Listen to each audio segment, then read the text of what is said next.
Hello दोस्तों, आज मैं एक्सप्लेन करने वाला हूँ कार्तिक आर्यन की मूवी भूल भुलैया को। तो चलिए दोस्तों, जानते हैं इस मूवी की स्टोरी को। मूवी की स्टार्टिंग सीन में 2004 में राजस्थान के भवानीगढ़ के महल में तांत्रिकों का समूह एक खतरनाक आत्मा को पकड़ने की कोशिश करते रहते हैं। वह आत्मा एक लड़की का बाल खींचकर एक रूम में ले जाते रहती है। इससे पहले कि वह आत्मा उस लड़की को चोट पहुंचा पाए, तांत्रिक उसे एक रूम में बंद कर देते हैं और अपने मंत्रों से उस दरवाजे को सील कर देते हैं। जिसके बाद महल में रहने वाला परिवार अपने वह महल को छोड़कर वहां से कहीं दूर चले जाते हैं। अब सीन शिफ्ट होता है वर्तमान समय हिमाचल प्रदेश पर, जहां पर रूहान रंधावा और रीत ठाकुर की मुलाकात होती है। दोनों में जान पहचान हो जाती है तो रूहान रीत से अपना बस को मिस करने को कहता है ताकि वे लोग मौज मस्ती और पार्टी कर सकें, जिस पर रीत मान जाती है। पार्टी करने के बाद फिर जब वे लोग आगे जाते हैं तो उन्हें पता चलता है कि जिस बस में वे लोग जाने वाले थे वह बस यात्रियों समेत खाई में गिर गई, जिससे सभी लोगों की मौत हो गई। यह बात रीत के घर वालों को भी पता लगती है कि रीत के बस का एक्सीडेंट हो गया है और उसमें से एक भी यात्री नहीं बचा, तो उनको लगता है कि रीत भी मारी गई। अपने आप को सही सलामत होने की बात बताने के लिए रीत अपनी बहन के पास पब्लिक बूथ से कॉल करती है, जिसमें नेटवर्क के कारण उसे रीत की आवाज़ सुनाई नहीं देती। लेकिन रीत उसके और अपने मंगेतर, जिसके साथ रीत की शादी होने वाली थी, उन दोनों की बात सुन लेती है कि वे दोनों एक दूसरे से प्यार करते हैं।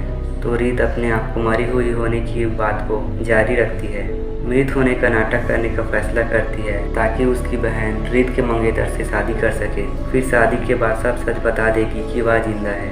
तब तक छुपने के लिए वह राजस्थान के अपने महल में जाकर रहने की सोचती है और रिहान को भी अपने साथ रहने के लिए मना लेती है और वे लोग उस महल में जाकर छिप कर रहने लगते हैं, जहाँ कहा जाता है कि वहाँ एक आत्मा है। पुजारी महल में रोशनी देखता है और वहां जाकर ठाकुर के परिवार को बता देता है, तो वे लोग महल को चेक करने जाते हैं। अपने परिवार को आते हुए देख रीत छुप जाती है, लेकिन रूहान को वे लोग देख लेते हैं, जिस पर रूहान उन लोगों को यकीन दिलाता है कि वह रीत के आत्मा के कहने पर यहाँ आया है, वह आत्माओं से बात कर सकता है। जिस पर ठाकुर रूहान से पूछता है कि रीत उसे यहाँ क्यों लाई है। रूहान उनको बताता है कि रीत चाहती है कि उसका परिवार यहीं इसी महल में साथ मिलकर रहे और उसकी छोटी बहन और अपने मंगेतर की शादी हो जाए। यह रीत की आखिरी इच्छा है। इस बात पर सब लोग उस महल में रुकने और शादी के लिए मान जाते हैं। फिर गांव में एक बूढ़ी औरत की मौत के बाद रूहान को वहाँ बुलाते हैं ताकि वह आत्मा से बात कर छुपाए हुए सोने के बारे में पूछ सके। इस बीच गलती से धुआं नीचे गिरता है, जिससे जमीन टूट जाता है जिसमें सोना छुपा होता है। इस बात से सभी को लगता है कि रूहान सही में चमत्कारी है और वह रूह बाबा के नाम से फेमस हो जाता है, जिसकी वजह से वहाँ के पंडित और पंडिताइन अपने ग्राहक होने लगते हैं कि वे लोग यह साबित करने की ठान लेते हैं कि रूहान धोखेबाज है। फिर एक दिन रीत के चाचा और रूहान दोनों शराब पीते रहते हैं, दोनों नशे में होते हैं। रीत के चाचा रूहान को उस मंजुलिका के कमरे के पास ले जाता है और मंजुलिका से पूछने को कहता है कि उसे क्या चाहिए, क्यों वह उसके परिवार के पीछे पड़ी है। रूहान दरवाज़ा खोलने ही वाला होता है कि वहाँ रीत की भाभी आ जाती है और उन्हें दरवाज़ा खोलने से मना कर देती है और उसे मंजुलिका की सारी कहानी बताती है। वह बताती है कि बहुत पहले यहाँ का हिसाब किताब संभालने के लिए कोलकाता से उनके पिता को बुलाया था। उनके साथ मैं और मेरी जुड़वा बहन मंजुलिका आई थी। उसके बाबा जब भी अंजू से प्यार करते या उसकी तारीफ करते तो उसकी बहन मंजुलिका को बहुत जलन होती और वह जलन फिर नफरत में बदल गया। मंजुलिका काली जादू के रास्ते में जाने लगी थी, वह काला जादू सीखने लगी थी। मंजुलिका वहाँ के उस कंवर को पसंद करने लगी थी, लेकिन कुंवर अंजुलिका को पसंद करता था और फिर कुंवर और अंजुलिका की शादी हो रही थी। इस बात से मंजुलिका बहुत गुस्सा थी क्योंकि वह कुंवर से प्यार करती थी। तो वह शादी के दिन जाकर तंत्र मंत्र काला जादू कर रही होती है, जिसको उसके पिता देख लेते हैं, जिस पर मंजुलिका अपने पिता को मारकर अंजुलिका को मारने चली जाती है। मंजुलिका अंजू और कुंवर पर अटैक कर देती है, जिस पर खुद को बचाने के लिए अंजू मंजुलिका को मार देती है। लेकिन मरने के बाद भी मंजुलिका की आत्मा बदले की चाह में कुंवर को छत से गिरा देती है, जिसकी वजह से वह अब चल भी नहीं पाता। तो अंजू तांत्रिक बाबा को बुलाकर मंजुलिका की आत्मा को उस रूम में कैद कर देता है। फिर सीन शिफ्ट होता है रीत और रूहान पर, जो अब प्यार में पड़ जाते हैं। वे लोग रात में बाहर घूमने निकलते हैं तो उन्हें छोटा पंडित देख लेता है और फिर पंडित और पंडिताइन के साथ जाकर ठाकुर को बता देता है कि रीत जिंदा है, जिस पर ठाकुर पूरे महल की तलाशी लेने को कहता है। रीत छुपने के लिए मंजुलिका के रूम में चले जाती है, जहाँ उसे कोई नहीं ढूंढता।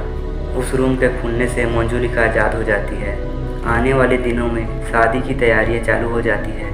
फिर एक रात अंजू पर मंजुलिका की आत्मा हमला कर देती है, जिसके बाद अंजू को पता चल जाता है कि रीत अभी भी जिंदा है। वह मंजुलिका के रूम को खोलकर उसके अंदर छुपी थी, जिसके कारण मंजुलिका आज़ाद हो गई। तो वह तुरंत से रूहान के रूम में चली जाती है और वह रीत से मिलती है, जिसके बाद रीत उसको सारी सच्चाई बता देती है। मंजुलिका, रूहान और रीत एक तांत्रिक के पास मदद मांगने जाते हैं, जहां वह तांत्रिक उनको यकीन दिलाता है कि सब ठीक हो जाएगा। लेकिन मंजुलिका उस तांत्रिक और उसके साथियों को मार देती है। इसके बाद मंजुलिका रूहान पर अटैक करती है और उसे छत से नीचे गिरा देती है। इसके बाद पंडित, पंडिताइन और छोटे पंडित गांव को छोड़कर जाने से पहले ठाकुर से मिलने जाते हैं। तभी वहां रूहान आ जाता है, जो मंजुलिका की तरह डांस करता है। सब लोग देखते हैं कि रूहान मंजुलिका की आत्मा के वश में है। रूहान अंजू को धमकाने लगता है। सारे घर वाले भागने की कोशिश करते हैं, लेकिन हवेली के सारे दरवाजे बंद हो जाते हैं। रूहान फिर अंजू पर अटैक करने लगता है, जिसको बचाने के लिए रीत सामने आ जाती है और रूहान को समझाती रहती है कि होश में आ जाओ, लेकिन फिर भी वह अंजू पर अटैक करने लगता है, जिस पर वह अपने आप को बचाने के लिए रीत के गले में चाकू टिकाकर कहती है कि एक भी कदम आगे बढ़ाया तो इसका गला काट दूंगी अंजुलिका। यह सुन सब लोग हैरान हो जाते हैं कि अंजू मंजुलिका को अंजुलिका क्यों कह रही है, जिस पर उसका राज खुल जाता है कि वह अंजुलिका नहीं मंजुलिका है। फिर कुछ देर पहले की घटना को दिखाया जाता है, जिसमें रूहान किले से नीचे गिर रहा होता है, तो उसे वह आत्मा बचा लेती है, जिस पर रूहान समझ जाता है कि यह अंजुलिका नहीं मंजुलिका है। फिर अंजुलिका सबको सच बताती है कि उस रात जब अंजू की शादी थी, उस दिन अपने पिता को मारने के बाद मंजुलिका काला जादू कर अंजू को अपने वश में कर ली थी और अपना रूप आपस में बदल ली थी। जिसके बाद मंजुलिका अंजू के जगह सो गई और अंजू को मंजुलिका बनाकर और उसे अपने ऊपर हमला करने का साजिश रचती है, जिसके बाद वह अंजुलिका को चाकू से मार देती है। सबको लगता है कि मंजुलिका मारी गई, जबकि वह अंजुलिका थी और यह बात कुंवर को मालूम चल जाता है कि वह अंजू नहीं मंजुलिका है। तो मंजुलिका उसको मारने के लिए नीचे गिरा देती है, जिससे कुंवर पैरालाइज हो जाता है। यह सच्चाई बताने के बाद अंजू की आत्मा मंजुलिका को ले जाकर रूम में बंद कर देती है और खुद भी उस रूम में जाकर कैद हो जाती है। फिर सब कुछ ठीक हो जाता है, सभी लोग वहाँ से चले जाते हैं। यहीं पर इस मूवी का एंड हो जाता है। तो दोस्तों, आपको यह मूवी की एक्सप्लेनेशन कैसी लगी कमेंट पर ज़रूर बताएं और चैनल को सब्सक्राइब जरूर करें, साथ ही बेल आइकन को भी दबाएं ताकि मेरी आने वाली न्यू वीडियो आप तक तुरंत के तुरंत पहुँच सके। वीडियो को देखने के लिए धन्यवाद।